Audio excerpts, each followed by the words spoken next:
Hello friends, welcome back to our channel online GS by Diwakar and this is Satyam Parmar. जो ये series चल रही है हमारी ज्योग्राफी से संबंधित पीवाईक्यूज़ की, उसको एक कदम आगे और बढ़ाएंगे। आज इसमें हम देखेंगे ज्योग्राफी का प्रैक्टिस सेट है, ये प्रैक्टिस सेट 4 रहेगा।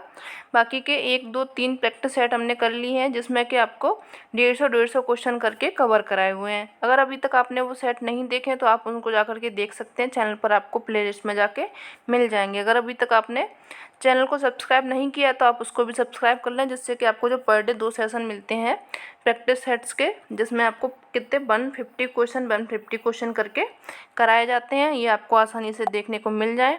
और आपको एप्लीकेशन डाउनलोड करना है तो आप GS by Diwakar sir play store पर सर्च करेंगे, वहाँ से आप इसको आसानी से डाउनलोड कर सकते हैं। लॉगिन करके कोर्स एंड बैचेज आसानी से वहाँ से देख सकते हैं। ठीक है, चलिए शुरू करते हैं आज का सेशन बिना देरी किए हुए, क्योंकि जो आपका झारखंड पीजीटी होने वाला है उसकी डेट जो हुई है तय, वो हुई है 3 से 4 सितंबर के बीच में।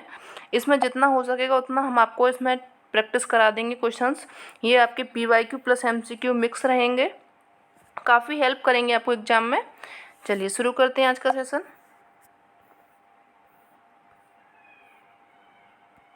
वितरण में असमानता प्रदर्शित करने के लिए निम्नलिखित में से कौन एक सर्वाधिक उपयुक्त होता है, यानी कि जिसमें असमानता प्रदर्शित की जाती है वो क्या है आपका? लॉरेंज वक्र है, या फिर दंडारेख है, चक्रारेख है, या फिर सम्मान रेखा है। तो इसका आंसर सही हो जाएगा, जो लॉरेंज वक्र होता है वो असमानता को प्रदर्शित करने के लिए जाना जाता है।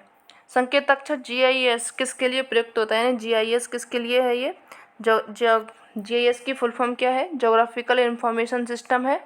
ये किसके लिए प्रयुक्त होता है? तो ये होता है आपका, इनमें से geographical imaging system, geographical international system, global information, इनमें से किसी के लिए नहीं होता, यानी कि ये इसमें डी ऑप्शन सही हो जाएगा। ठीक है, चलिए, यानी कि इनमें से किसी के लिए नहीं है ये। नेक्स्ट क्वेश्चन देखते हैं।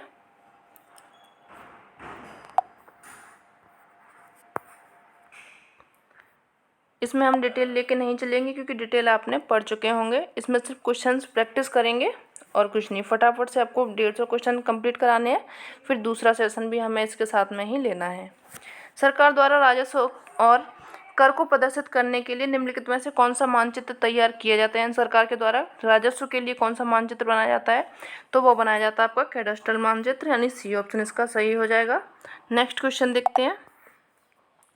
141 डिग्री पश्चिमी देशांतर सीमा बनाती है, किसको बनाती है? अलास्का और कनाडा के मध्य में बनाती है, डी ऑप्शन सही हो जाएगा। नेक्स्ट क्वेश्चन देखते हैं। नेशनल रिमोट सेंसिंग एजेंसी स्थित है, ये नेशनल रिमोट सेंसिंग एजेंसी कहाँ पे स्थित है? ये स्थित है आपकी हैदराबाद में, सी ऑप्शन इसका सही हो जाएगा। नेक्स्ट क्वेश्चन देखते हैं। दक्षिण देशों में सर्वाधिक जनसंख्या घनत्व पाया जाता है, कौन किस में पाया जाता है सबसे ज़्यादा? वो पाया जाता है आपका बांग्लादेश में। ठीक है, नेक्स्ट क्वेश्चन। निम्नलिखित देशों के 2019 की उनकी कुल जनसंख्या के आधार पर अवरोही क्रम में लगाइए। इनके क्रम देखने हैं। जर्मनी, ब्राज़ील, मेक्सिको, इंडोनेशिया, ये देश दिए गए हैं, इनको क्रम में लगाना है। तो इनका क्रम सही हो जाएगा आपका, सबसे पहले आ जाएगा इंडोनेशिया, अवरोही में पूछा गया है। इंडोनेशिया के बाद में ब्राज़ील, ब्राज़ील के बाद में मेक्सिको, मेक्सिको के बाद में जर्मनी आ जाएगा, यानी कि बी ऑप्शन इसका सही हो जाएगा। ठीक है, नेक्स्ट क्वेश्चन देखते हैं। इंडोनेशिया की जनसंख्या कितनी है? मिलियन में बता देते हैं आपको, 270 है। और यहीं अगर आप ब्राज़ील की देखेंगे तो 211 मिलियन है। और उसके बाद में आपको मेक्सिको की पूछी गई है, मेक्सिको की 127 मिलियन के करीब है। ठीक है, नेक्स्ट क्वेश्चन। निम्नलिखित में से किस भूभाग की जनसंख्या का घनत्व सबसे कम है? सबसे कम घनत्व कौन से भूभाग की का है? उत्तर पूर्वी अमेरिका, या दक्षिण पश्चिमी ऑस्ट्रेलिया, या उत्तर पश्चिमी यूरोप, या फिर दक्षिण पूर्वी ऑस्ट्रेलिया? तो दक्षिण जो पश्चिमी एशिया है इसका घनत्व सबसे कम पाया जाता है। नेक्स्ट क्वेश्चन देख लेते हैं। मानव विकास सूचकांक प्रस्तुत किया जाता है, मानव विकास सूचकांक संयुक्त राष्ट्र विकास कार्यक्रम के द्वारा इसको प्रस्तुत किया जाता है। ठीक है, बी ऑप्शन सही हो जाएगा। नेक्स्ट क्वेश्चन देखते हैं। एकाकी ग्रामीण बस्तियां पाई जाती हैं, एकाकी ग्रामीण बस्तियां कहाँ पे पाई जाती हैं? ये मिलती हैं आपके जो सह्याद्री के उच्च भाग हैं, वहाँ पे आपको एकाकी ग्रामीण बस्तियां देखने को मिल जाएंगी। नेक्स्ट क्वेश्चन देखते हैं। निम्नलिखित में से कौन सा कारक किसी भी क्षेत्र की कृषि को प्रभावित नहीं करता है? कौन सा कारक है ये? विरासत है, भूमि है, उच्च उपज देने वाली किस्म है या फिर स्थलाकृति, तो इसमें ए ऑप्शन आपका सही हो जाएगा। विरासत किसी भी क्षेत्र की कृषि को प्रभावित नहीं करती है।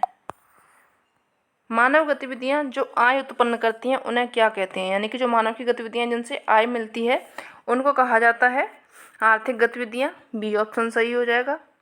शिक्षण कार्य है, यानी कि जो शिक्षण कार्य आता है वो कौन सी श्रेणी में आता है, प्राथमिक, द्वितीयक, तृतीयक या चतुर्थक, तो ये आता है आपके तृतीयक श्रेणी में। ठीक है, ए ऑप्शन इसका सही हो जाएगा।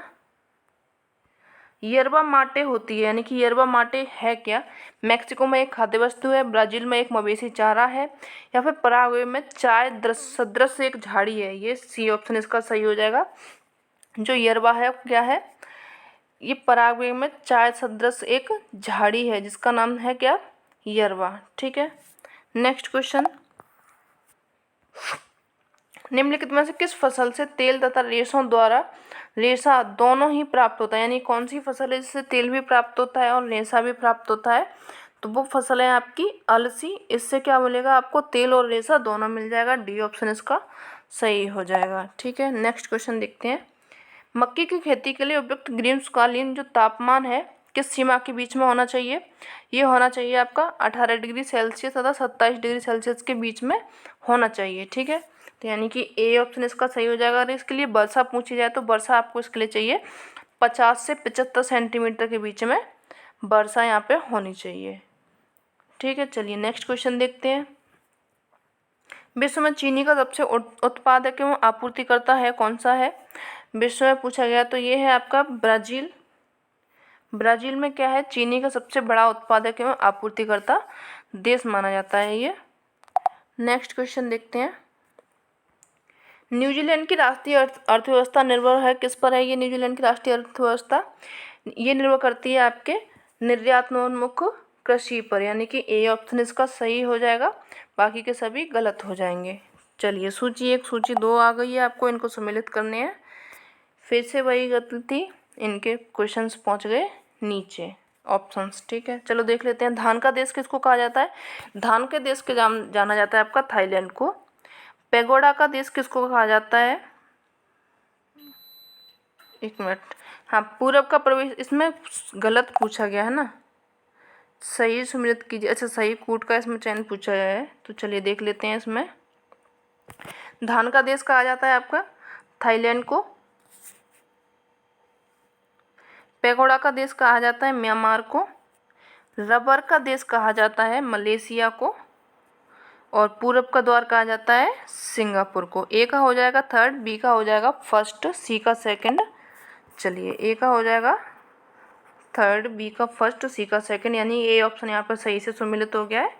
बाकी के सभी गलत हो जाएंगे। ठीक है, चलिए नेक्स्ट क्वेश्चन देखते हैं।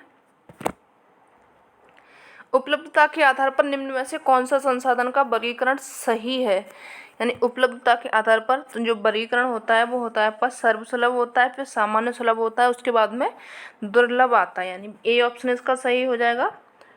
चलिए नेक्स्ट क्वेश्चन देखते हैं। अगर किसी भी क्वेश्चन में आपको डाउट हो तो आप हमें कमेंट कर सकते हैं। चलिए, डोनबास नामक कोयला बेसिन प्रदेश स्थित है। डोनबास कहाँ पे स्थित है आपका, ये स्थित है काला सागर और अजूब सागर के उत्तर में स्थित है डोनबास। ए ऑप्शन सही हो जाएगा। बाकू प्रसिद्ध है, बाकू किसके लिए प्रसिद्ध है, रेलवे जंक्शन के रूप में, औद्योगिक नगर के रूप में, मत्स्य पत्तन के रूप में, या फिर पेट्रोल निष्कर्षण केंद्र के रूप में, तो ये प्रसिद्ध है आपका पेट्रोल निष्कर्षण के केंद्र के रूप में ये प्रसिद्ध है बाकू। ठीक है, डी ऑप्शन सही हो जाएगा। चलिए नेक्स्ट देखते हैं। चैतुरा विश्व का सबसे बड़ा मैग्नीज उत्पादक क्षेत्र है। चैतुरा स्थित कहाँ पे है, तो ये स्थित है आपका जॉर्जिया में। बी ऑप्शन इसका सही हो जाएगा। काय का है ये सबसे ज़्यादा मैग्नीज उत्पादक का क्षेत्र है। ठीक है, चलिए नेक्स्ट देखते हैं। एक महत्वपूर्ण तेल धारण करने वाली माराकेबो बेसिन निम्नलिखित देशों में से किस में स्थित है। माराकेबो बेसिन कहाँ पे स्थित है, ये स्थित है आपका वेनेजुएला में। सी ऑप्शन इसका सही हो जाएगा। ये है क्या, तेल धारण करने वाली माराकेबो बेसिन है। चलिए आगे बढ़ते हैं। संयुक्त राज्य अमेरिका के ग्रेट लेक्स क्षेत्र में निम्नलिखित में से कौन सा उद्योग प्रमुख रूप से शामिल है, कौन सा उद्योग है इसमें शामिल है आपका लोहा एवं इस्पात उद्योग प्रमुख रूप से ये शामिल है। ठीक है, किसमें? ग्रेट लेक्स में। एक मिनट फ्रेंड्स, ये किसके लिए जाना जाता है? लोहा एवं इस्पात के लिए। सी ऑप्शन 25 का सही हो जाएगा। नेक्स्ट क्वेश्चन देखते हैं। निम्नलिखित में से कौन सी झील सुएज नहर के मार्ग में नहीं पाई जाती है? कौन सी झील है जो कि सुएज नहर के मार्ग में नहीं आती है? ये आपकी हो जाएगी छोटी बिटर झील, या फिर तुर्काना झील, या फिर टिमसार झील, या फिर बृहद बिटर झील। तो इसका ऑप्शन सही हो जाएगा तुर्काना झील, जो कि सुएज नहर के मार्ग में नहीं पाई जाती है, बाकी के सभी ये पाई जाती हैं। ठीक है, चलिए नेक्स्ट क्वेश्चन देखते हैं। नहरों की लंबाई नौगम्य नदियों से अधिक है, कहाँ पे ये अधिक इसकी लंबाई? बेल्जियम में है, जर्मनी में है, इटली में है, या फिर नीदरलैंड में है। तो इसका ऑप्शन सही हो जाएगा नीदरलैंड में नहरों की जो लंबाई है नौगम्य नदियों से अधिक है। डी ऑप्शन इसका सही हो जाएगा। नेक्स्ट क्वेश्चन देखते हैं। ट्रांस साइबेरियन रेलवे किस स्थान को जोड़ती है? तो इसमें कौन सा स्थान है जिसको ट्रांस साइबेरियन रेलवे जो जोड़ती है? वो हो जाएगा आपका व्लादिवोस्टोक और सेंट पीटर्सबर्ग हो जाएगा। ए ऑप्शन इसका सही हो जाएगा। ठीक है, बाकी के सभी कैसे हो जाएंगे? गलत हो जाएंगे। चलिए नेक्स्ट बढ़ते हैं आगे। पाइपलाइनों के विकास ने मुख्य रूप से सहायता की है, किसकी सहायता की है पाइपलाइन ने? इसमें सहायता की है आपके रासायनिक उद्योगों के अवस्थापन में, विद्युत संयंत्रों के अवस्थापन में, या फिर पेट्रो रसायन के अवस्थापन में, या फिर वस्त्र उद्योग के अवस्थापन में। तो इसने जो पाइपलाइनों ने विकास किया है वो किया है आपके पेट्रो रसायन उद्योग में। सी ऑप्शन सही हो जाएगा। ठीक है, चलिए नेक्स्ट बढ़ते हैं। अंतर्राष्ट्रीय व्यापार के संचालन हेतु गठित संगठन को कहते हैं, यानी कि जो अंतर्राष्ट्रीय व्यापार का संचालन किया गया था उसको बोला जाता है WTO। बी ऑप्शन इसका सही हो जाएगा। इसकी स्थापना कब हुई थी? इसकी स्थापना हुई थी 1 जनवरी 1995 को। ठीक है, चलिए नेक्स्ट क्वेश्चन देखते हैं। ये आपकी जनजातियाँ आ गई, उनसे संबंधित क्षेत्र आ गए हैं। कौन सी जनजाति कहाँ पे पाई जाती हैं ये देख लेते हैं। पिग्मी जो जनजाति है वो पाई जाती है आपके कांगो बेसिन में। ए का हो जाएगा सेकंड। चलिए मसाई जनजाति पाई जाती है आपके केन्या एवं तंजानिया में। बी का हो जाएगा थर्ड, यानी कि बी ऑप्शन का सही से सम्मिलित हो जाएगा। चलिए और मिला लेते हैं इनको। टूटसिस पाई जाती है आपके मध्य अफ्रीका में, और बुशमैन पाई जाती है कालाहारी रेगिस्तान में। तो इसका बी ऑप्शन सही से सम्मिलित हो जाएगा, बाकी के सभी गलत हो जाएंगे। ठीक है, चलिए नेक्स्ट देखते हैं।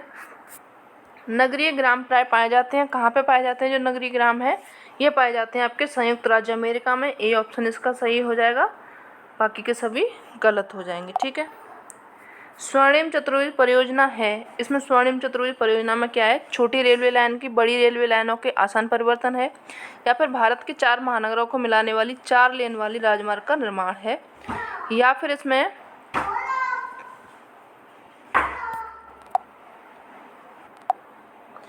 भारत के 4 प्रमुख नगरों को वायु यातायात से जोड़ना है इसका। तो इसका सही आंसर हो जाएगा आपका ये भारत के 4 महानगरों को मिलाने वाली 4 लेन वाले राजमार्ग का निर्माण करता है, यानी कि बी ऑप्शन इसका सही हो जाएगा, बाकी के सभी गलत हो जाएंगे। ठीक है, आपका शायद 33 क्वेश्चन रह गया है, इसको करा दें। दोनों गोलार्धों में स्थित महाद्वीप का नाम बताइए, यानी कि दोनों गोलार्धों में जो स्थित महाद्वीप है उसका नाम है अफ्रीका। डी ऑप्शन इसका सही हो जाएगा। चलिए, भारत में राष्ट्रीय राजमार्गों की कुल लंबाई कितनी है? जो भारत के राष्ट्रीय राजमार्गों की पूछी गई है तो इसकी टोटल लंबाई है आपकी 1,44,995 किलोमीटर। डी ऑप्शन इसका सही हो जाएगा। ये डेटा आप याद रखिएगा, क्वेश्चंस कई बार पूछे जाते हैं। ऐसा लगता है कि ये क्वेश्चन नहीं आएंगे, लेकिन ये आपकी PYQs ही हैं, ये क्वेश्चन पूछे जाते हैं। ठीक है, गेट समझौता का उरुग्वे चक्र कब संपन्न हुआ था? जो उरुग्वे चक्र था गेट समझौता का, वो संपन्न हुआ था आपका 15 अप्रैल 1994 को, यानी कि इसका बी ऑप्शन सही हो जाएगा। ठीक है, भारत ने इसमें क्या हुआ था? डंकल जो प्रस्ताव था उस पर हस्ताक्षर किए थे, और इसमें कितने देश थे इसमें? तो इसमें 17 देश शामिल थे। ठीक है, चलिए नेक्स्ट देखते हैं। बॉम्बे से कहाँ जाने के लिए सुएज नहर से होकर नहीं गुजरना पड़ेगा? यानी कि बॉम्बे से अगर हम कहाँ जाएंगे, इनमें से किस देश में जाएंगे जहाँ से हमें सुएज नहर से नहीं गुजरना पड़ेगा? तो उसमें सही हो जाएगा आपका आंसर सुएज। ठीक है, इसमें सुएज नहर से नहीं गुजरना पड़ेगा, यानी कि बी ऑप्शन सही हो जाएगा। नेक्स्ट क्वेश्चन देख लेते हैं। भारत में निम्नलिखित में से किस बंदरगाह में तेल शोधक कारखाना नहीं है? कौन सा बंदरगाह है जहाँ पे तेल शोधक नहीं है? ये आपका हो जाएगा कोचीन या फिर चेन्नई। या फिर हो जाएगा इसमें कांडला या विशाखापट्टनम। तो सी ऑप्शन इसका सही हो जाएगा, कांडला है, जिसमें क्या है आपका तेल शोधक कारखाना स्थित नहीं है। ठीक है, चलिए नेक्स्ट क्वेश्चन देखते हैं। भारत के निम्नलिखित औद्योगिक प्रदेशों में किस में नौहाटी एवं जगदल औद्योगिक केंद्र स्थित है? कौन से इसके ऑप्शन देख लेते हैं, इधर होंगे। मुंबई जो पुणे औद्योगिक प्रदेश है, कोलकाता हुगली औद्योगिक प्रदेश है, या फिर अहमदाबाद वडोदरा औद्योगिक प्रदेश, या मदुरै कोयम्बटूर। तो इसका सही ऑप्शन हो जाएगा ए, बी ऑप्शन हो जाएगा इसका, कोलकाता और हुगली औद्योगिक प्रदेश में। ये आपका क्वेश्चन इस साइड है, फिर से देख लीजिए। इसमें क्या है, नौहाटी एवं जगतल औद्योगिक केंद्र स्थित है, किसमें है ये आपका, कोलकाता एवं हुगली में। ठीक है, चलिए नेक्स्ट बढ़ते हैं। निम्नलिखित में से किस वर्ष में इलाहाबाद के नैनी के मध्य वायु सेवा प्रारंभ की गई थी? वायु सेवा जो इलाहाबाद में प्रारंभ हुई थी वो कब हुई थी? ये हुई थी 1911 में। ए ऑप्शन इसका सही हो जाएगा। नेक्स्ट क्वेश्चन देख लेते हैं। निम्नलिखित कथनों में से कौन सा या फिर जल क्षेत्रों के ऊर्ध्वाधर उप सतह क्रॉस सेक्शन के बारे में सही है? उसमें देख लेते हैं। वातमंडल पृथ्वी की सतह के ठीक नीचे स्थित सबसे ऊपर का क्षेत्र होता है। ये सही है आपका। जो वातमंडल को संतृप्त मंडल से पृथक करने वाली सतह को भौम जल स्तर कहा जाता है, ये भी ठीक है। परिसीमन जल मंडल शुष्क तथा अर्ध शुष्क क्षेत्रों में जल का एक मुख्य स्रोत प्रदान करता है, तो ये भी आपका सही हो जाएगा। इस आधार से आपका जो ऑप्शन सही हो रहा है इसमें तीनों सही, यानी कि ए ऑप्शन इसका सही हो जाएगा। ठीक है, चलिए नेक्स्ट बढ़ते हैं। निम्नलिखित में से कौन सा जैव निम्नीकरण नहीं है? जैव निम्नीकरण कौन सा नहीं है? तो ये है आपका प्लास्टिक पदार्थ है, जो कि जैव निम्नीकरण में शामिल नहीं होता, बाकी जीव पादप ये सब शामिल होते हैं। नेक्स्ट क्वेश्चन देखते हैं। पर्यावरणीय निम्नीकरण भारत में निम्नलिखित में से किस क्षेत्र में उच्चतम है? कौन सा क्षेत्र जो कि उच्चतम माना जाता है? वो माना जाता है आपका छोटा नागपुर जो प्लेट्यू है, ये आपके किसके लिए निम्नीकरण माना जाता है? पर्यावरण के लिए, यानी कि बी ऑप्शन सही हो जाएगा। भारत में निम्नलिखित में से कौन नवीकरणीय ऊर्जा स्रोत सर्वाधिक संभाव्यता वाला है? देख लेते हैं कौन सा है इसमें।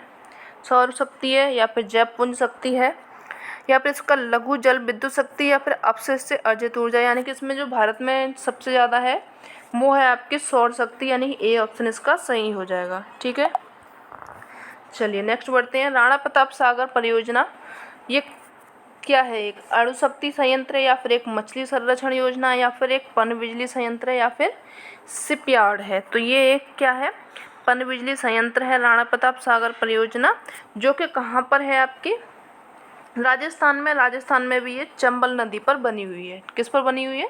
चंबल नदी पर। ठीक है, चलिए नेक्स्ट देखते हैं। भारत का सबसे बड़ा तेल शोधन कारखाना कौन सा है? भारत का पूछा गया है इसमें, तो वो हो जाएगा आपका दिग्बोई हो जाएगा तेल शोधन कारखाना। ये इसकी स्थापना हुई थी 1901 में। ठीक है, नेक्स्ट क्वेश्चन देखते हैं। भारत के निम्नलिखित क्षेत्रों में किसमें भूतापीय ऊर्जा स्रोत नहीं पाए जाते हैं? भूतापीय ऊर्जा स्रोत किसमें नहीं पाए जाते हैं? गोदावरी डेल्टा है आपका, या फिर इसमें गंगा डेल्टा, पश्चिमी तट, या फिर हिमालय। तो इसमें सही ऑप्शन हो जाएगा आपका बी ऑप्शन सही हो जाएगा। गंगा डेल्टा में कोई भी भूतापीय ऊर्जा स्रोत नहीं पाए जाते हैं, बाकी के इन सब में पाए जाते हैं। ठीक है, चलिए नेक्स्ट क्वेश्चन देखते हैं। वह देश जो विश्व में रेशम का सबसे बड़ा उत्पादक है, रेशम का सबसे बड़ा उत्पादक देश कौन सा है विश्व में? वो हो जाएगा आपका चीन। ये विश्व का सबसे बड़ा रेशम उत्पादक देश है। नेक्स्ट क्वेश्चन देखते हैं। यहाँ तक अगर किसी क्वेश्चन में आप डाउट है आप लोगों को, तो आप लोग कमेंट कर सकते हैं। भारत का 40% सड़क परिवहन होता है, कहाँ से होता है भारत का? राष्ट्रीय राजमार्ग से, या फिर राजकीय राजमार्ग से, या फिर जिला मार्ग से, या फिर ग्रामीण सड़कों से। तो इसका जो 40% होता है वो होता है आपके राष्ट्रीय राजमार्ग से यहाँ पे परिवहन होता है। ए ऑप्शन इसका सही हो जाएगा। राजा सांची अंतर्राष्ट्रीय हवाई अड्डा कहाँ पर है? राजा सांची हवाई अड्डा आपका है, ये है अमृतसर में है। सी ऑप्शन इसका सही हो जाएगा। नेक्स्ट क्वेश्चन देखते हैं। भूगोल है, ये क्या है? भूगोल कालक्रम विज्ञान है, या फिर जीव वितरण विज्ञान है, या फिर व्यवहारिक है, या फिर ये भौतिक विज्ञान है? तो इसका सही ऑप्शन हो जाएगा ये आपका जीव वितरण विज्ञान है, यानी बी ऑप्शन इसका सही हो जाएगा। बाकी के सभी गलत हो जाएंगे। ये इसकी शाखाएं दी गई हैं, ठीक है। भूगोल एक क्षेत्र विवरणीय विज्ञान है। यह कथन निम्नलिखित में से किस विद्वान ने दिया था? तो ये दिया था आपके हेटनर महोदय ने, यानी बी ऑप्शन इसका सही हो जाएगा, इन्होंने ही दिया था। भूगोल एक क्षेत्र विवरणीय विज्ञान है, ठीक है। नेक्स्ट क्वेश्चन देख लेते हैं। निम्नलिखित में से कौन भूगोल के मानचित्र बनाने के विज्ञान के रूप में व्याख्या किया है? थेल्स ऑफ मिलेटस ने किया है, स्ट्रैबो ने, हेकेटियस ने, या फिर क्लॉडियस टॉलेमी ने? तो इसका सही ऑप्शन हो जाएगा क्लॉडियस टॉलेमी ने, जो मानचित्र बनाने के लिए विज्ञान के रूप में इसकी व्याख्या की है। डी ऑप्शन सही हो जाएगा। नेक्स्ट क्वेश्चन देखते हैं। 1950 ईस्वी के दशक में नूतन भूगोल की अवलक्षण विशेषता थी, क्या थी इसकी विशेषता? आनुभविक जांच पर बल देना था, या फिर सामाजिक मुद्दों के भौगोलिक पक्षों पर बल देना था, स्थानीयकरण के सिद्धांत एवं मात्रात्मक विधियों तथा मॉडलों के प्रयोग पर बल देना था, या फिर मानव पारिस्थितिकी पर बल देना था? इसका सही ऑप्शन हो जाएगा स्थानीयकरण के सिद्धांत एवं मात्रात्मक विधियों पर, इनके मॉडलों के प्रयोग पर बल देना था, ठीक है। चलिए बढ़ते हैं आगे की ओर। निम्नलिखित में से कौन सा कथन रसेल की द्वैतारक परिकल्पना के बारे में सही है? जो रसेल की परिकल्पना थी, द्वैतारक परिकल्पना, उनके बारे में पूछा गया कौन सा इसमें सही है। तो रसेल उस विचार का था जो कि सूर्य के चारों ओर 3 तारे घूमते थे, ये नहीं हो जाएगा इसमें। इस परिकल्पना ने साथी तारे से बाहर निकले पदार्थ से ग्रहों के निर्माण की व्याख्या की है, हाँ ये सही हो जाएगा आपका। इस सिद्धांत को कांट द्वारा 1950-60 में प्रस्तुत किया गया था, नहीं। इस सिद्धांत के अनुसार ब्रह्मांड में सभी पदार्थ सघन तथा विशाल आदि पदार्थ के रूप में मौजूद थे, ये भी नहीं हो जाएगा, यानी कि बी ऑप्शन इसका सही हो जाएगा। बाकी के सभी कैसे हो जाएंगे? गलत हो जाएंगे, ठीक है। चलिए नेक्स्ट बढ़ते हैं।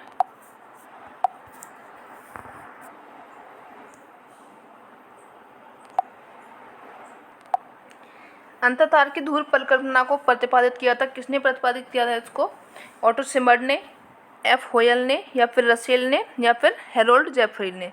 इसका सही ऑप्शन हो जाएगा ऑटो शिमर्ड ने इसको प्रतिपादित किया था। कब किया था? 1943 में, ठीक है। नेक्स्ट क्वेश्चन देखते हैं।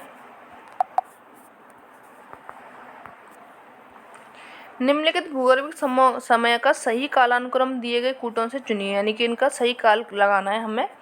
तो इसमें सबसे पहले से सबसे बाद में जाना, या फिर इसमें जो परमियन डिवोनियन, ठीक है चलिए लगा देते। इसमें सबसे पहले इसमें सिलूरियन हो जाएगा, सही कालानुक्रम दिया गया है। इसमें आगे पीछे तो दिया ही नहीं गया। सिलूरियन के बाद में डिवोनियन आ जाएगा, डिवोनियन के बाद में आ जाएगा कार्बोनिफेरस, कार्बोनिफेरस के बाद में आ जाएगा परमियन, ठीक है। ए हो जाएगा, ए के बाद में आपका डी आएगा, डी के बाद में बी आएगा, बी के बाद में सी आ जाएगा, ठीक है। इसका डी ऑप्शन सही हो जाएगा। नेक्स्ट क्वेश्चन देखते हैं। पृथ्वी के निफे परत में किन तत्वों की प्रधानता मिलती है? जो निफे परत है निकेल एवं फेरस है, उसमें क्या मिलता है? उसमें मिलता है आपका निकेल एवं लोहा, डी ऑप्शन इसका सही हो जाएगा। नेक्स्ट, मोहो स्केल निम्नलिखित में से किसका मापन किया जाता है? मोहो स्केल से जो मापन किया जाता है वो किया जाता है इसमें चट्टानों की कठोरता का मापन इसमें किया जाता है, डी ऑप्शन सही हो जाएगा, ठीक है। नेक्स्ट क्वेश्चन देखते हैं।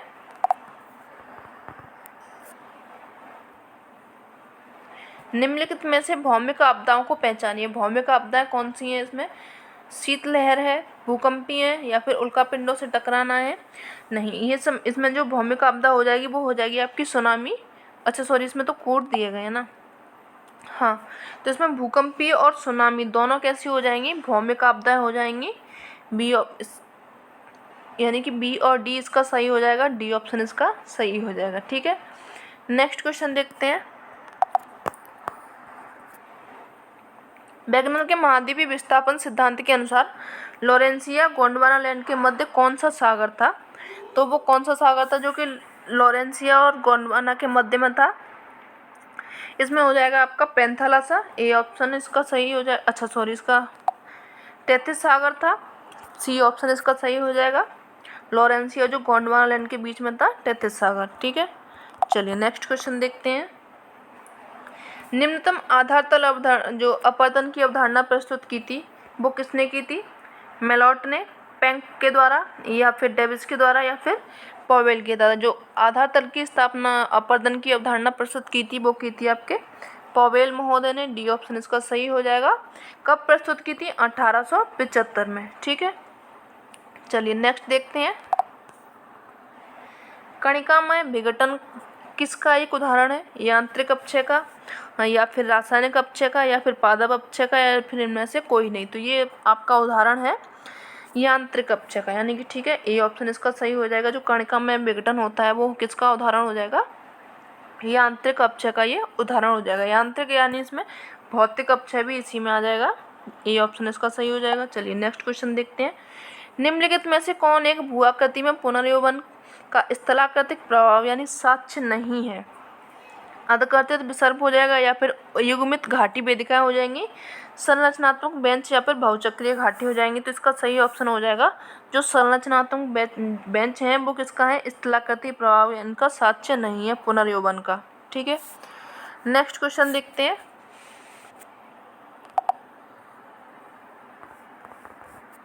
विश्व की सबसे लंबी भ्रंश घाटी कौन सी है? सबसे जो लंबी भ्रंश घाटी है विश्व की वो है आपकी पूर्वी अफ्रीका की घाटी है। ए ऑप्शन इसका सही हो जाएगा। बाकी के सभी कैसे हो जाएंगे?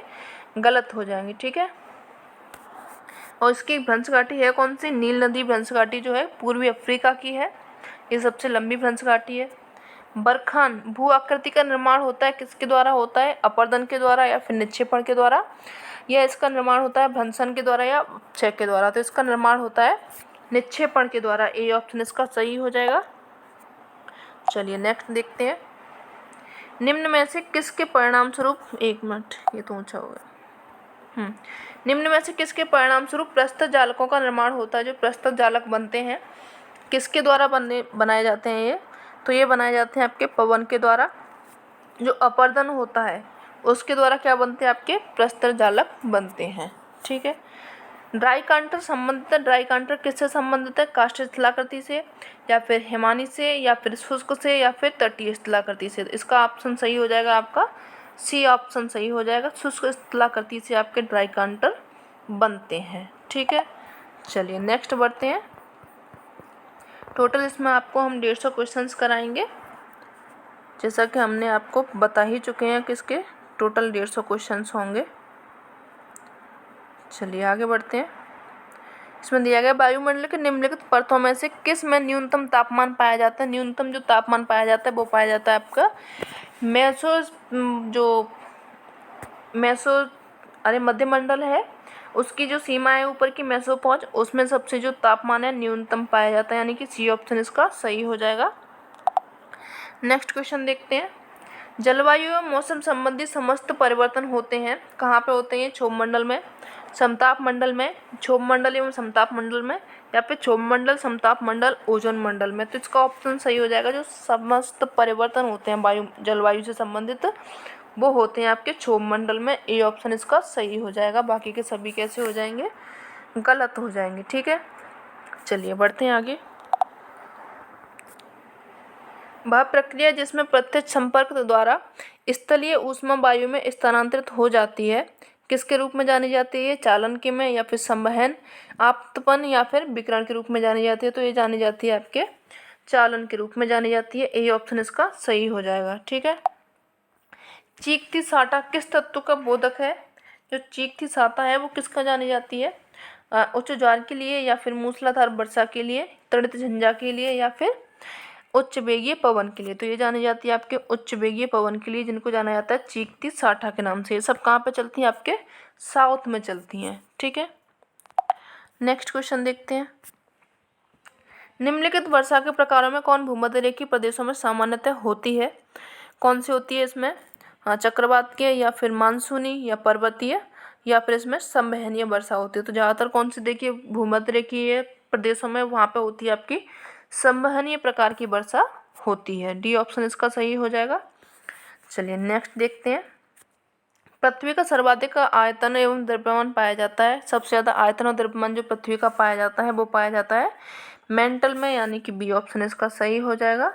आयतन इसका वहाँ पे पाया जाता है 83% के करीब, और जो द्रव्यमान होता है वो पाया जाता है 68% के करीब। वहाँ पे जो आयतन देखने को मिलता है मेंटल में, इसलिए सर्वाधिक जो आयतन और द्रव्यमान पाया जाता है मेंटल में ही। ठीक है, नेक्स्ट क्वेश्चन देख लेते हैं। आधुनिक समुद्र विज्ञान के प्रणेता कौन है? तो इनको जाना जाता है जॉन मरे। ए ऑप्शन इसका सही हो जाएगा। ठीक है, महासागरीय जल में लवणता घटती है जब, जो लवणता होती है महासागरीय जल की, उसमें क्या होता है, जब बाष्पीकरण अधिक हो, या फिर हवा का वेग अधिक हो, या भारी वर्षा होती हो, तो आर्द्रता अधिक हो। तो इसका सही ऑप्शन हो जाएगा, जब उसमें भारी वर्षा होगी तो वहाँ पे ऑब्वियसली क्या होगा, लवणता घट जाएगी। ठीक है, चलिए और बढ़ते हैं आगे। निम्नलिखित में से किस सागर में 37 ppm से 41 ppm के मध्य में लवणता मात्रा में पाई जाती है? कौन सा सागर है जिसकी लवणता कितनी है, 37 से 41 ppm के मध्य में ये लवणता है? तो वो हो जाएगा आपका लाल सागर। इसकी लवणता कितनी है, 37 से 41 के मध्य में पाई जाती है। कितना, 37 ppm से 41 के मध्य में इसकी लवणता पाई जाती है। यहीं अगर आप फारस की खाड़ी की देखोगे तो फारस की खाड़ी की मिलती है 37 से 38 के बीच में। ठीक है, 37 से 38 के बीच में मिलती है। और बाकी आप जो बोथानिया की खाड़ी है, इनकी इन सभी की जो लवणता है 37 से 41 के बीच में नहीं आती है, आती है किसकी, लाल सागर की। ए ऑप्शन इसका सही हो जाएगा। नेक्स्ट क्वेश्चन देखते हैं। निम्नलिखित में से कौन सा एक सुमेलित नहीं है? तो इसमें सुमेलित कौन सा नहीं है ये पूछा गया है। कनारी की धारा ये उत्तरी अफ्रीका का पश्चिमी तट पर चलती है, ये ठीक है। बेंगोली की धारा दक्षिण अफ्रीका के पूर्वी तट पर चलती है, ये पूर्वी तट पर नहीं चलती है, कहाँ पे चलती है, पश्चिमी तट पर चलती है। ठीक है, तो यानी कि यही आपका सुमेलित नहीं होगा। बाकी की फॉकलैंड की धारा दक्षिण अमेरिका के पूर्वी तट पर चलती है, ये ठीक है। लेब्राडोर की धारा न्यू फाउंडलैंड के तटीय भाग में चलती है, ये भी ठीक है। बी ऑप्शन इसका सही हो जाएगा क्योंकि यही ढंग से सुमेलित नहीं है। ठीक है, चलिए बढ़ते हैं आगे। जब सूर्य पृथ्वी चंद्रमा समकोणिक स्थिति में होते हैं तब कौन सा ज्वार आता है? तो उस टाइम पे आपका आता है लघु ज्वार, नीप टाइड जिसको बोला जाता है। ए ऑप्शन इसका सही हो जाएगा। पारिस्थितिकी निकेत किसका संकेत करता है? तो ये करता है आपके मनुष्य तथा पर्यावरण के बीच अंतःक्रिया का, या फिर पारिस्थितिकी व्यवस्था में जीव की कार्यात्मक भूमिका का, या फिर मनुष्य तथा पौधे की अंतःनिर्भरता का, या फिर उपरोक्त में से कोई नहीं। तो जो पारिस्थितिकीय निकेत है वो संकेत करता है आपके पारिस्थितिकी तथा व्यवस्था में जीव की कार्यात्मक भूमिका का यह संकेत करता है। ठीक है, चलिए नेक्स्ट बढ़ते हैं। NEERI का संबंध है, नीरे की संबंध किससे है? National environment engineering research institute, इसका संबंध किससे है? इसका जो संबंध है आपका पर्यावरण शोध से है। डी ऑप्शन इसका सही हो जाएगा। और इसका मुख्यालय कहाँ पर है? इसका मुख्यालय आपका नागपुर में। ठीक है, और नागपुर कहाँ पे है? नागपुर आपका महाराष्ट्र में है। चलिए नेक्स्ट क्वेश्चन देखते हैं। इको डेवलपमेंट का तात्पर्य है, इको डेवलपमेंट का तात्पर्य किससे होता है? त्वरित गति से आर्थिक विकास करना, प्राकृतिक संसाधनों का अधिकतम दोहन करते हुए आर्थिक विकास करना, या फिर पारिस्थितिक संतुलन कायम रखते हुए आर्थिक विकास करना, या फिर प्राकृतिक प्रक्रियाओं में कोई छेड़छाड़ न करके पारिस्थितिकी का संरक्षण करना। तो इसका जो सही से आंसर हो जाएगा वो हो जाएगा आपका पारिस्थितिकी संतुलन कायम रखते हुए आर्थिक विकास करना, यानी कि सी ऑप्शन इसका सही हो जाएगा। चलिए नेक्स्ट देखते हैं। अम्लीय मैग्मा में सिलिका का प्रतिशत कितना है? जो अम्लीय मैग्मा होती है उसमें सिलिका परसेंट कैसा है? कम है, मध्यम है, उच्च है, या फिर नगण्य है? तो इसमें जो अम्लीय मैग्मा में सिलिका का परसेंट उच्च होता है, इसलिए कैसा हो जाएगा ये? सी ऑप्शन इसका सही हो जाएगा। ठीक है, नेक्स्ट क्वेश्चन देखते हैं। रिंग ऑफ फायर कहाँ पर स्थित है? जो रिंग ऑफ फायर स्थित है, एक मिनट, रिंग ऑफ फायर कहाँ पर स्थित है? ये आपकी भूमध्य सागर के चारों ओर या फिर प्रशांत महासागर के चारों ओर। तो इसका बी ऑप्शन सही हो जाएगा। रिंग ऑफ फायर जो स्थित है आपकी प्रशांत महासागर के चारों ओर में स्थित है। ठीक है, चलिए नेक्स्ट बढ़ते हैं। अपवाह तंत्र जो उस क्षेत्र जहाँ के वो पाया जाता है उसके ढांचे को सब संबंधित नहीं है, क्या कहलाता है? अरीय अपवाह पैटर्न, या फिर जलायत अपवाह पैटर्न, या फिर अध्यारोपित अपवाह पैटर्न, या फिर द्रुमाकृतिक। तो इसका सही ऑप्शन हो जाएगा अध्यारोपित अपवाह पैटर्न। ये इससे संबंधित नहीं है, सी ऑप्शन सही हो जाएगा। नेक्स्ट क्वेश्चन देखते हैं। कौन एक वन संरक्षण उपाय से संबंधित है? वन संरक्षण से झूमिंग कृषि को बढ़ावा देना, या फिर वनों की सामूहिक कटाई करना, वन संपदा को अधिकाधिक उपयोग करना, या फिर वनों की कटाई में वैज्ञानिक एवं विवेकपूर्ण विधियों का प्रयोग करना है। तो इसका डी ऑप्शन सही हो जाएगा। जो वैज्ञानिक और विवेकपूर्ण विधियाँ इसमें हम उपयोग करेंगे तो क्या होगा, वन संरक्षण के लिए अच्छा रहेगा। नेक्स्ट क्वेश्चन देखते हैं। निम्नलिखित में से कौन सा प्राकृतिक वायु प्रदूषण का उदाहरण नहीं है? ज्वालामुखी विस्फोट से निकली हुई राख, न्यूक्लियर परीक्षण, पौधों द्वारा निर्मुक्त बीजाणु, पर जो पवन द्वारा उड़ाई गई धूल, इसमें से कौन सा नहीं है पूछा गया है। तो इसका ऑप्शन सही हो जाएगा आपका न्यूक्लियर परीक्षण। ये प्राकृतिक वायु प्रदूषण से संबंधित नहीं है। बाकी की ज्वालामुखी विस्फोट हो जाएगा, ये सभी किससे संबंधित हो जाएंगे, प्राकृतिक वायु प्रदूषण से संबंधित हो जाएंगे। ठीक है, चलिए नेक्स्ट बढ़ते हैं। निम्नांकित नगरों में से कौन कर्क रेखा से निकटतम दूरी पर स्थित है? कौन स्थित है निकटतम? ये आपका गांधीनगर हो जाएगा। बी ऑप्शन इसका सही हो जाएगा। ठीक है, चलिए नेक्स्ट क्वेश्चन देखते हैं। निम्नलिखित में से किस देश से होकर भूमध्य रेखा नहीं गुजरती है? तो वो कौन सा देश है जहाँ से भूमध्य रेखा नहीं होकर के गुजरती है? वो है आपका जाम्बिया। डी ऑप्शन सही हो जाएगा। बाकी केन्या, गेबोन, युगांडा, इन सभी से आपकी भूमध्य रेखा होकर के गुजरती है। कल भी हमने आपको नाम बताए थे, 13 देश हैं जिनसे होकर के भूमध्य रेखा गुजरती है। 13 देश कौन कौन से हैं वो बता देते हैं आपको। इक्वेडोर हो गया, कोलंबिया हो जाएगा, ब्राज़ील, गेबोन, कांगो गणराज्य, कांगो लोकतंत्र गणराज्य, Uganda, Kenya, Somalia, Maldives, Indonesia, Kiribati, Sao Tome, Principe. ये 13 देश हैं जिनसे होकर के क्या निकलती है, भूमध्य रेखा गुजरती है। ठीक है, चलिए नेक्स्ट क्वेश्चन देखते हैं। सिंधु नदी की निम्नलिखित में से कौन सी सहायक नदी भांगड़ा नागल परियोजना में नहर प्रणाली को पानी की आपूर्ति करती है? तो देख लेते हैं कौन सी नदी दी गई है इनमें। चिनाब दी गई है, सतलज, रावी, झेलम। इनमें से कौन सी नदी करती है? तो वो करती है आपकी सतलज नदी, यानी बी ऑप्शन इसका सही हो जाएगा। नेक्स्ट क्वेश्चन देखते हैं। सुंदरबन डेल्टा का निर्माण करने वाली नदियाँ कौन कौन सी हैं? गंगा ब्रह्मपुत्र है, या फिर गंगा झेलम है, या फिर सिंधु झेलम है, या गंगा सिंधु है? इसका ऑप्शन सही हो जाएगा गंगा और ब्रह्मपुत्र, जो कि सुंदरबन डेल्टा का निर्माण ये करती हैं। ठीक है, नेक्स्ट क्वेश्चन देखते हैं। निम्न नदियों में से कौन अपने मार्ग में परिवर्तन के लिए कुख्यात है? कौन सी नदी है जो कि अपना मार्ग कई ज़्यादा बदलती है? तो वो नदी है आपके कोसी नदी। ठीक है, कोसी नदी अपना मार्ग काफ़ी ज़्यादा बदलती है, और इसलिए इसमें क्या होती है, बिहार में इसको बिहार का सूप भी बोला जाता है।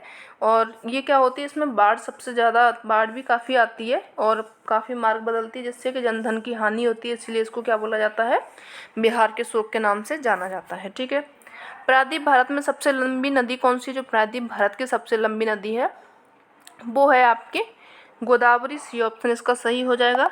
नेक्स्ट क्वेश्चन देखते हैं। उत्तरी भारत की आप हमें बताएं कि उत्तरी भारत की सबसे लंबी नदी कौन सी है? सबसे अधिक वर्षा वाला स्थान मौसिनराम कौन से राज्य में स्थित है? सबसे अधिक जो मौसिनराम है वो स्थित है आपका मेघालय में। बी ऑप्शन इसका सही हो जाएगा। नेक्स्ट क्वेश्चन देख लेते हैं। भारत में मैंग्रोव वनस्पति अधिक विस्तृत रूप से पाई जाती है, कहाँ पे पाई जाती है ये? मालाबार तट में, सुंदरबन में, या फिर कच्छ के रण में, या फिर ये तटीय उड़ीसा में? तो ये पाई जाती है आपके सुंदरबन में पाई जाती है। ठीक है, चलिए नेक्स्ट क्वेश्चन देखते हैं। सुंदरबन में कैसी पाई जाती है आपकी मैंग्रोव वनस्पति? Next question. निम्नलिखित में से कौन जैव अपघट्य प्रदूषक है? कौन है? सीवेज है, एस्बेस्टस है, प्लास्टिक है, या फिर पॉलीथिन है? तो इसमें सही ऑप्शन हो जाएगा सीवेज, जो कि कैसा है, जैव अपघटनीय प्रदूषक जाना जाता है। किस प्रकार के प्रदूषण से बचाव के लिए ग्रीन मफलर का उपयोग किया जाता है? जो ग्रीन मफलर का प्रयोग किया जाता है वो किया जाता है आपका ध्वनि यानी शोर से बचाने के लिए इसका उपयोग किया जाता है। ठीक है, चलिए नेक्स्ट क्वेश्चन देखते हैं।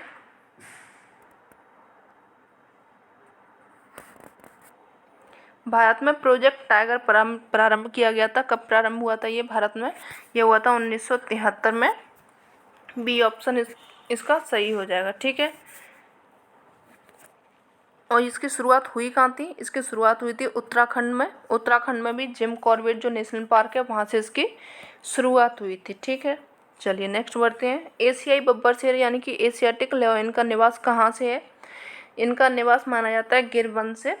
ए ऑप्शन इसका सही हो जाएगा। गिरवन है कहाँ पे आपका? ये गुजरात में है। ठीक है, डॉप्सन इकाई से निम्नलिखित में से क्या मापा जाता है? जो डॉप्सन इकाई है इसमें मापा जाता है आपका ओजोन की सांद्रता मापी जाती है। ए ऑप्शन इसका सही हो जाएगा। चलिए आगे बढ़ते हैं। मुबारक हो, 100 क्वेश्चन आपने कर लिए, 7 तक हो चुका है। झारखंड के जमशेदपुर क्षेत्र में निम्न में से कौन सी नदियों के संगम होता है? वो कौन सी नदियाँ हैं? गंगा और यमुना है, सोन और दामोदर है, या फिर खरकई और सुवर्णरेखा है, कोसी और गंगा है। तो इसका ऑप्शन सही हो जाएगा सी ऑप्शन, खरकई और सुवर्णरेखा। यहाँ पे क्या होता है? झारखंड के जमशेदपुर क्षेत्र में इनका संगम होता है। ठीक है। बैगा किस जनजाति समूह से संबंधित है? तो बैगा जो जनजाति है आपके समूह, कौन सी समूह की है? ये है आपके खरवार समूह की जनजाति है। सी ऑप्शन इसका सही हो जाएगा। चलिए आगे बढ़ते हैं। निम्नलिखित में से किस जनजाति को झारखंड का 32वां जनजातीय समुदाय घोषित किया गया है? वो कौन सी जनजाति है? तो ये है आपकी कोल जनजाति, जिसको झारखंड की 32वीं जनजातीय समुदाय घोषित किया गया है। ठीक है। नेक्स्ट क्वेश्चन देखते हैं। ये कब किया गया था? 2003 में किया गया था इनको घोषित। कब किया गया था? 2003 में 32वां जनजातीय समूह इनको घोषित कर दिया गया। झारखंड में वर्षा किस मानसून में होती है? जो झारखंड में वर्षा होती है वो होती है यहाँ पे दक्षिण पश्चिमी मानसून से झारखंड में वर्षा देखने को मिलती है। झारखंड के किस जलप्रपात के बारे में मान्यता है कि उसमें गौतम बुद्ध ने स्नान किया था? वो कौन सा है? तो ये भैया आपका है जोन्ना जलप्रपात। इसमें माना जाता है कि गौतम धारा के नाम से भी इसको जाना जाता है, क्योंकि यहाँ पर क्या हुआ था? गौतम बुद्ध ने स्नान किया था। ठीक है। नेक्स्ट क्वेश्चन देख लेते हैं।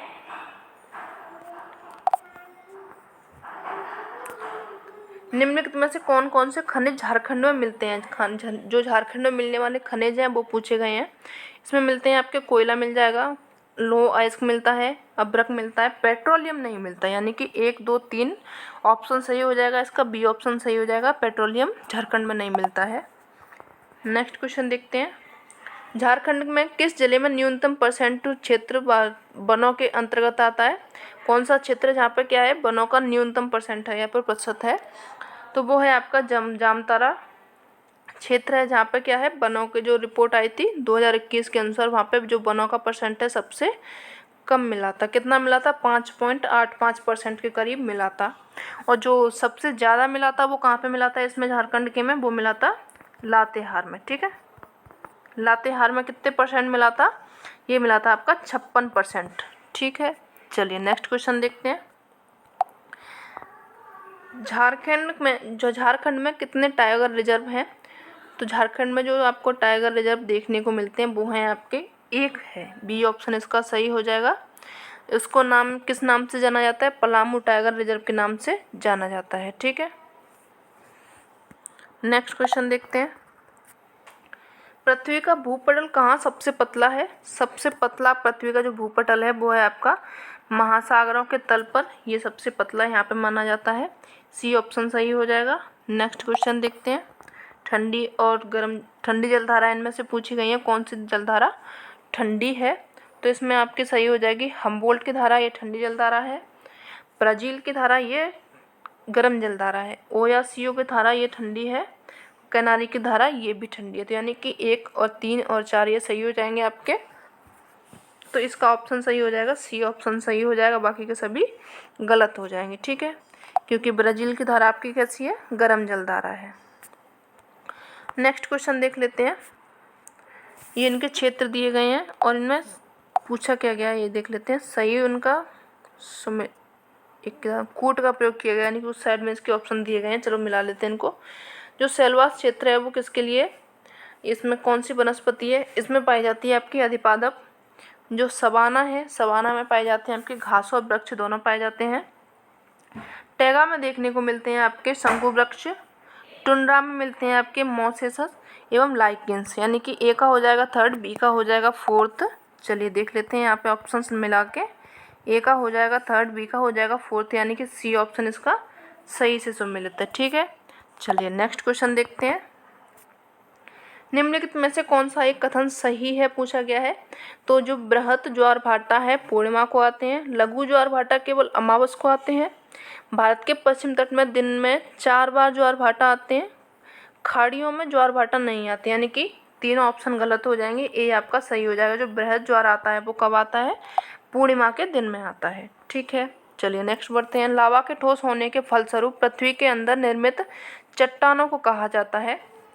इन चट्टानों को किस नाम से जाना जाता है? तो ये जाना जाता है आपके प्लूटोनिक चट्टानों के नाम से इनको जाना जाता है। ठीक है, ये ऑप्शन इसका सही हो जाएगा। नेक्स्ट क्वेश्चन देख लेते हैं।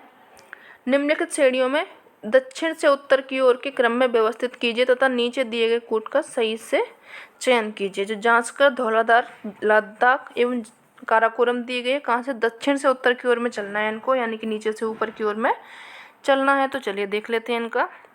जो सबसे दक्षिण वाली श्रेणी आएगी वो धौलाधार हो जाएगी। धौलाधार के बारे में आपकी जांच कर के बाद में आपकी आ जाएगी लद्दाख। लद्दाख के बाद में आ जाएगी काराकोरम, यानी कि ए ऑप्शन इसका सही हो जाएगा, बाकी के सभी गलत हो जाएंगे। ठीक है, चलिए नेक्स्ट देखते हैं।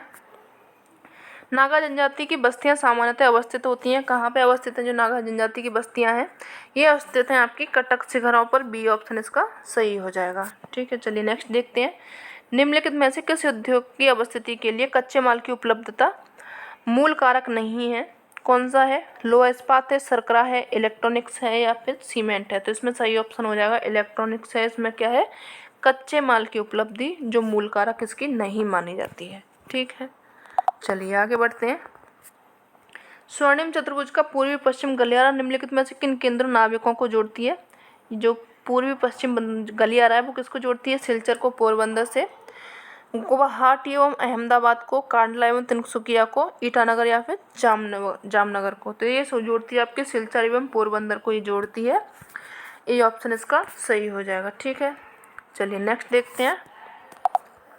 भारत का सबसे बड़ा बंदरगाह पूछा गया है। इसमें सबसे बड़ा बंदरगाह भारत का है वो मुंबई में है। ठीक है, बी ऑप्शन इसका सही हो जाएगा। नेक्स्ट क्वेश्चन देखते हैं। निम्नलिखित में से कौन चंबल घाटी योजना से संबंधित नहीं है? तो चंबल घाटी योजना से संबंधित नहीं है आपकी गांधी सागर चंबल घाटी से है, जवाहर सागर ये भी चंबल घाटी से है, गोविंद बल्लभ पंत सागर ये भी किससे? चंबल घाटी से है। लेकिन जो आपकी कौन सी है? गोविंद सागर ये चंबल घाटी से संबंधित नहीं है, यानी कि इसका जो सही ऑप्शन हो जाएगा वो हो जाएगा सी ऑप्शन इसका सही हो जाएगा। ठीक है, नेक्स्ट क्वेश्चन देखते हैं।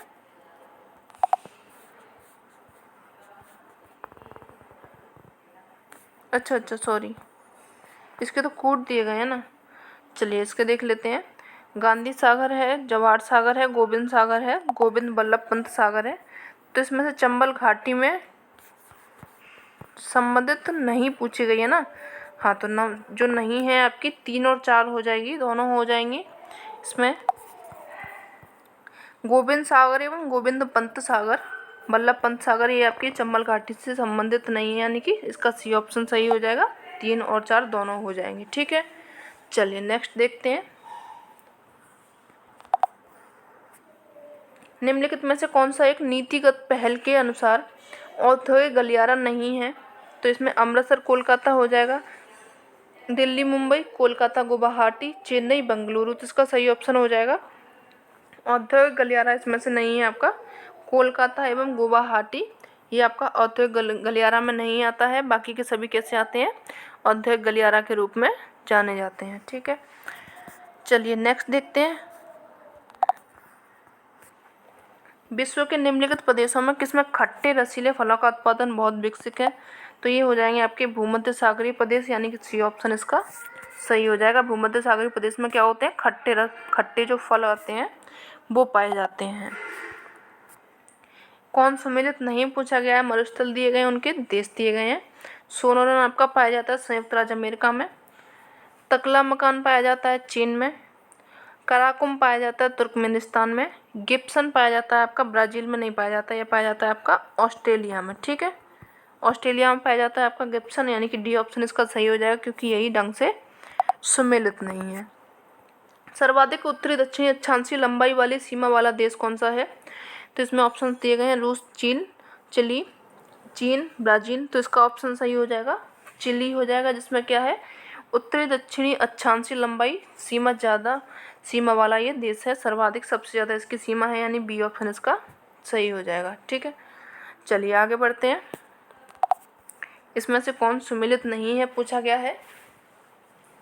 ये देश दिए गए हैं, उनकी राजधानी दी गई है। फिजी की राजधानी सुवा है। फिनलैंड की राजधानी, फिनलैंड की ओस्लो नहीं है, ओस्लो नहीं है, इसकी राजधानी जो क्या है, हेलेंस्की है। क्या है इसकी राजधानी? हेलेंस्की। ठीक है, हेलेंस्की इसकी राजधानी, यानी कि बी ऑप्शन आपका सही हो जाएगा, क्योंकि बी ही गलत दिया गया है। बाकी की गुयाना की जॉर्ज टाउन है, लेबनान की बैरूत है, ये दोनों सही से सुमेलित हैं। इसका जो ऑप्शन सही हो जाएगा बी हो जाएगा। चलिए नेक्स्ट देखते हैं। निम्नलिखित में से किस एक के साथ में सर्वाधिक संख्या में स्थल सीमा लैंड बॉर्डर वाले पड़ोसी देश हैं? किसके साथ में है? ब्राज़ील है, जर्मनी है, रूस है या फिर जाम्बिया है? तो इसका ऑप्शन सही हो जाएगा, रूस में सबसे ज़्यादा कैसे हैं स्थल सीमा वाले पड़ोसी देश शामिल हैं। ठीक है, चलिए आगे बढ़ते हैं। निम्नलिखित में से कौन सी विशेषता सैटेलाइट रिमोट सेंसिंग डाटा की समस्या पैदा करती है? इसमें कौन सी है? भू आवरण है, बादल आवरण है, या फिर जल आवरण होगा, या फिर वनस्पति आवरण। अगर बादल का आवरण हो जाएगा तो क्या हो जाएगा, जो सैटेलाइट रिमोट सेंसिंग है उसमें जो डेटा लेता है या फिर वो अपनी जो फोटो कैप्चर करता है उसमें बाधा पैदा हो जाती है, यानी कि बी ऑप्शन इसका सही हो जाएगा। चलिए नेक्स्ट क्वेश्चन देखते हैं। आपका असर्शन रीजन का दिया हुआ है, सुदूर संवेदन एवं भौगोलिक सूचना तंत्र दोनों ही स्थानीय महत्व के दोनों तत्वों के विश्लेषण से संबंधित है। ये ठीक है। सुदूर संवेदन और भौगोलिक सूचना तंत्र स्थानिक आंकड़ों के लिए महत्वपूर्ण स्रोत हैं। ये भी ठीक है, यानी कि इसका ऑप्शन सही हो जाएगा आपका ए ऑप्शन सही हो जाएगा, क्योंकि ए और आर दोनों ही सही हैं तथा सही से इनकी व्याख्या भी हो रही है। ठीक है, चलिए नेक्स्ट देखते हैं।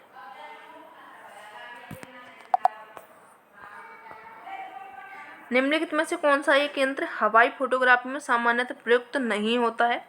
हवाई फोटोग्राफी में जो प्रयुक्त नहीं होता है वो होता है आपका डंपी लेवल। सी ऑप्शन इसका सही हो जाएगा। इसका जो उपयोग किया जाता है वो हवाई फोटो के लिए नहीं, इसका किया जाता है तल मापन के लिए इसका उपयोग किया जाता है। बाकी का जो स्टीरियो स्कोप हो गया, मल्टीप्लेक्स हो गया, पैरेलल स्कोप बार हो गया, इन सभी का उपयोग किया जाता है किसके लिए? हवाई फोटोग्राफी के लिए। ठीक है, चलिए नेक्स्ट देखते हैं। निम्न में से कौन सी विचलन माध्य रीति नहीं है? तो माध्य विचलन रीति कौन सी नहीं है आपकी? हो जाएगी इसमें परास हो जाएगी, डी ऑप्शन इसका सही हो जाएगा। बाकी माध्य विचलन, चतुर्थक विचलन, मानक विचलन, ये क्या है आपकी विचलन माध्य रीति है। निम्नलिखित में से किसने कहा था कि वर्तमान भूत की कुंजी है? ये कहा था आपकी जेम्स हटन ने। सी ऑप्शन इसका सही हो जाएगा। चलिए नेक्स्ट देखते हैं। जर्मन विचारधारा के विचारक दिए गए हैं। अच्छा, इनके ऑप्शंस नीचे दिए गए हैं, सही क्रम में इनको लगाना है, तो चलिए इनको लगा लेते हैं सही से क्रम में। सबसे पहले आएंगे आपके ऑस्कर पेस्चल आएंगे, ऑस्कर पेस्चल के बाद में रेडजेल आएंगे, रेडजेल के बाद में हेटनर आएंगे, हेटनर के बाद में कौन आएंगे? ट्रॉल आएंगे, यानी कि बी ऑप्शन इसका सही हो जाएगा। बी में बी ही दिया गया है। एक और बात आपको बतानी है कि इसमें कभी कभी ऑप्शन ऐसा होता है कि यहाँ पे तो ए का ए दिया गया है, लेकिन यहाँ पे कभी ए का बी, बी का सी, सी का डी, डी का ए, ऐसे करके दे दिया जाता है। तो आप एक बार ये ऑप्शन पर भी निगाह कर लीजिएगा। ठीक है, इसका बी सही हो जाएगा। पेस्चल, रेडजेल, हेटनर, ट्रॉल, ये इनका सही से क्रम हो जाएगा। ठीक है, चलिए आगे बढ़ते हैं। संपूर्ण पृथ्वी एक इकाई है जिसके विभिन्न भाग एक दूसरे से अंतर संबंधित हैं। यह तथ्य निम्नलिखित में से किस विचारधारा को प्रकटित करता है? तो ये करता है आपके पार्थिव एकता का सिद्धांत को यह प्रकट करता है। डी ऑप्शन इसका सही हो जाएगा। चलिए नेक्स्ट क्वेश्चन देखते हैं। हेल्फोर्ड मैकिंडन ने 1919 में किस पुस्तक में हार्टलैंड की संकल्पना का प्रतिपादन किया था? तो उनकी जो पुस्तक थी जिसमें उन्होंने दिया था अपनी हार्टलैंड जो थ्योरी दी थी वो थी आपकी डेमोक्रेटिक आइडियल्स एंड रियलिटी थी। ये इनकी बुक थी जिसमें इन्होंने हार्टलैंड के बारे में बताया था। बी ऑप्शन इसका सही हो जाएगा। चलिए नेक्स्ट बढ़ते हैं। वह शब्द जो वर्णित करता है कि जन्म दर में गिरावट के बाद भी जनसंख्या में वृद्धि होती रहेगी, वह कहलाता है, क्या कहलाता है?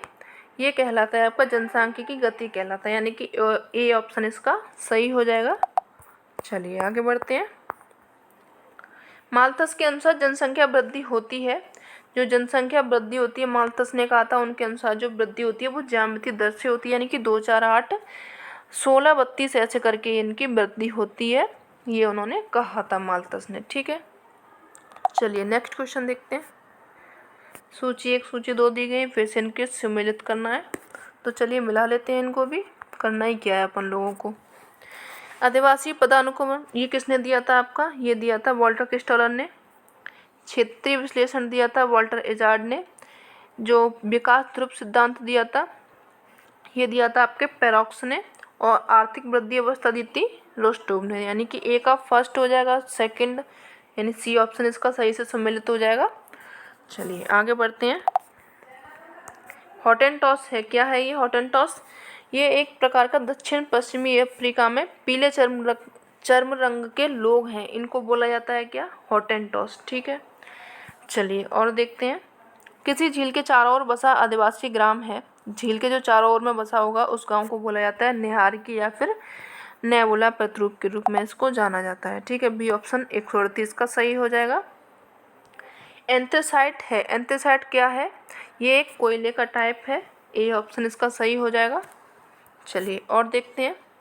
कोयला होता है 4 प्रकार का होता है, एंथ्रेसाइट, बिटुमिनस, लिग्नाइट, पीट।